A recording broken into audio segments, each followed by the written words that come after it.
नमस्कार। इजराइल ने ईरान की परमाणु सुविधाओं, उनके कैपिटल और कई अन्य स्थानों पर एक बड़ा हमला शुरू कर दिया है।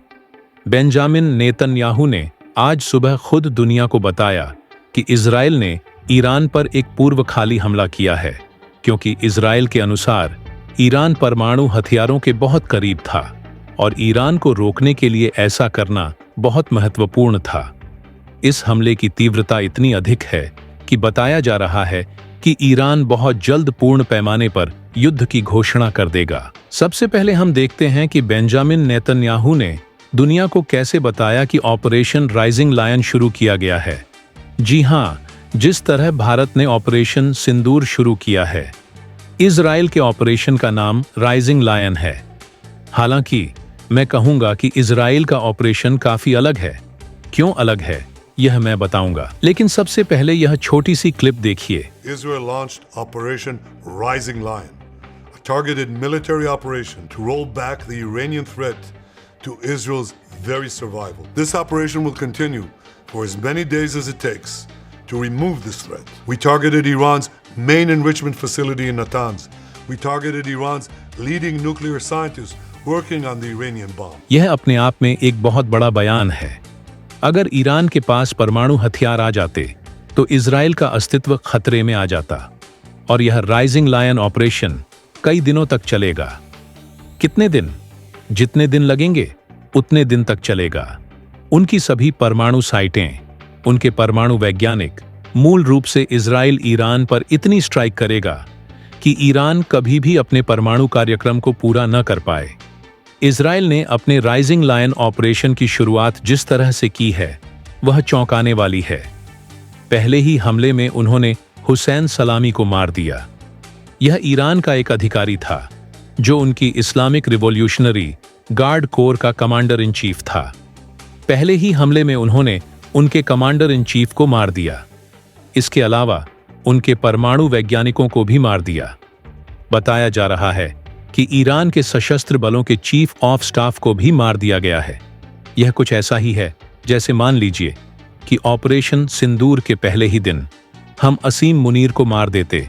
जहां असीम मुनीर रहता है, एक ब्रह्मोस वहां पर, फिर एक ब्रह्मोस जहां DGISPR और ये औरंगजेब वगैरह वो सब बैठे थे, वहां पर कुछ और जगहों पर। मतलब, अगर आपको यह समझना है कि ईरान पर इजराइल का यह हमला कितना तीव्र है, तो कुछ हद तक ऐसा ही तुलना करनी पड़ेगी, और तब भी तुलना कम पड़ जाती है। एक थ्योरी यह कहती है कि भारत ने गलती से पाकिस्तान की कुछ परमाणु साइटों पर भी हमला कर दिया था। इजराइल ने तो जानबूझकर, जहां ईरान अपने परमाणु हथियारों का परीक्षण कर रहा था, सीधे वहीं पर हमला किया है। कई जगहों पर ईरान के मिसाइल स्टोर पर हमला किया गया है। कई जगहों पर ईरान के हवाई रक्षा प्रणालियों, मुख्य रूप से S-300 पर हमला किया गया है।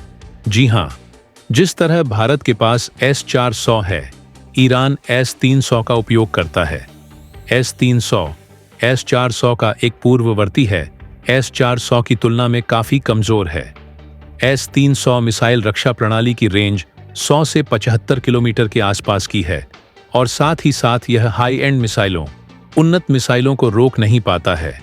और बताया जा रहा है कि इजराइल ने ईरान के कई मिसाइल रक्षा प्रणालियों को भी नष्ट कर दिया है। और एक इतना बड़ा हमला करने के बाद, मेरा मतलब है, यह युद्ध है। आप इसे कहीं से भी यह मत समझना कि पिछली बार की तरह ईरान ने कुछ हमला किया इजराइल पर, इजराइल ने हमला किया ईरान पर, फिर दोनों शांत होकर बैठ गए। नहीं, यह युद्ध की उचित घोषणा है। अब बात यहां नहीं रुकेगी। ईरान और उसके जो भी प्रॉक्सी हैं, वे सब कुछ करेंगे इजराइल को नुकसान पहुंचाने के लिए। और इजराइल ने पूरी दुनिया से एक सवाल पूछा है। एक वीडियो में इजरायली रक्षा बलों ने 25 सेकंड की एक वीडियो अपलोड की और दुनिया से कहा कि इतिहास आपको देख रहा है। अब पूरी दुनिया को तय करना होगा। इसमें सभी महत्वपूर्ण देश शामिल हैं, चाहे चीन हो, भारत हो, US हो, जापान हो, लगभग हर कोई, यूरोपीय संघ, हर कोई, कि आप ऐसे समय में किसके साथ खड़े होंगे। यह इजराइल का पूरी दुनिया को संदेश है। और अमेरिका ने अब भी के लिए तय कर लिया है कि भैया हमको इस सब में नहीं पड़ना। ईरान पर अमेरिकी समर्थित या इजरायली समर्थित हमले के दौरान पाकिस्तान की स्थिति बहुत मायने रखेगी। अमेरिका यह सुनिश्चित करने की कोशिश कर रहा होगा कि पाकिस्तान गुप्त सहायता प्रदान करे, जैसे कि मध्य पूर्व में ईरानी प्रॉक्सीज को शामिल करने वाले एक व्यापक क्षेत्रीय संघर्ष के दौरान अपने सैन्य ठिकानों और संपत्तियों का उपयोग। तो आप लोग समझ सकते हैं, देखिए, अमेरिका पाकिस्तान के एयरबेस को लेकर बहुत चिंतित था। अब यह बात अब खुले तौर पर चर्चा की जा रही है। अमेरिका के रक्षा विश्लेषक भी कह रहे हैं कि बिल्कुल, भारत जिस तरह से एक एक करके पाकिस्तान के एयरबेस को नष्ट कर रहा था, अचानक वॉशिंगटन डीसी में अलार्म बजने शुरू हो गए कि हमारा जो अभी एक बड़ा युद्ध लंबित है, उसमें हम क्या करेंगे। असीम मुनीर को बचने का बहाना मिल जाएगा कि मैं क्या करूं। भारत ने तो हमारे एयरबेस नष्ट कर दिए, अब मैं तुम लोगों की मदद कैसे कर पाऊंगा। तो अमेरिका देखिए पाकिस्तान पर दबाव डालेगा। पाकिस्तान अगर यहां पर, मान लीजिए, अमेरिका के समर्थन में तुरंत नहीं आया, तो जो असीम मुनीर को यह बुलाने की बातचीत चल रही है अमेरिका की परेड वगैरह में, यह रद्द कर देंगे। बोल देंगे कि जी, फेक न्यूज़ है, कुछ नहीं, हमने असीम मुनीर को कभी आमंत्रित नहीं किया था। और इसके अलावा हो सकता है, फिर से देखिए, अमेरिका रहस्यमय तरीकों से काम करता है।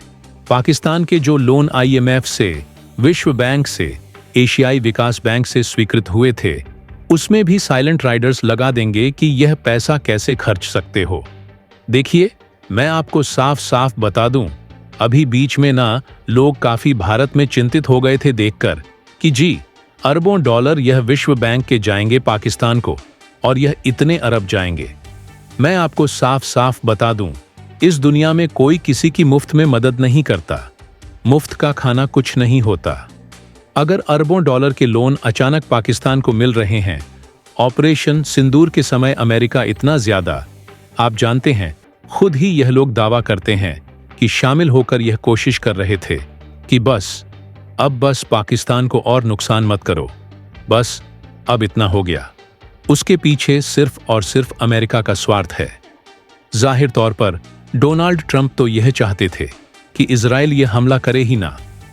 मार्को रूबियो, जो अमेरिका के आज के समय आप कह लीजिए विदेश मंत्री हैं, उनका बयान देखिए। उन्होंने यह कहा है आज रात को, इजराइल ने ईरान के खिलाफ एक तरफा कार्रवाई की है, हम इस हमले में शामिल नहीं हैं। तो यहां पर पहली बात तो अमेरिका ईरान को यह कह रहा है, देखो, जो भी हमला किया है इजराइल ने किया है, हमने नहीं किया। हमको निशाना मत बनाना जो हमारे बेस हैं मध्य पूर्व में, सऊदी अरब में, UAE में, कतर में, उनको निशाना मत बनाना। और मैं वैसे यह भी बता दूं, अगर यह संघर्ष बड़े पैमाने पर हो गया, जो लग रहा है हो ही जाएगा, तो आश्चर्यचकित मत होना कि जिन भारतीयों ने करोड़ों के मकान खरीदे हैं, इनके गोल्डन कार्ड, गोल्डन वीजा लिए हैं, वे सुरक्षा के लिए वापस भारत में भाग कर आएंगे। क्योंकि ईरान जब तय कर लेगा कि अब ठीक है, अब आर पार की बात है, अब तो सीधा सीधा यही है कि या तो हम लड़ेंगे या फिर आप जानते हैं सब कुछ खत्म हो जाएगा। तो उस स्थिति में पूरे क्षेत्र पर इसका प्रभाव पड़ेगा। भी के लिए हमने यह चर्चा कर ली है कि इजराइल ने ईरान पर एक बड़ा हमला कर दिया है। ईरान का अभी का जवाब देखना होगा कि वे क्या कहते हैं, और उसी के आधार पर हम बता देंगे कि क्या दुनिया के इस हिस्से में एक बड़ा युद्ध शुरू होने वाला है या नहीं। कुछ अपडेट्स आती हैं तो जाहिर तौर पर मैं आपके लिए अपडेटेड वीडियो लाता रहूंगा।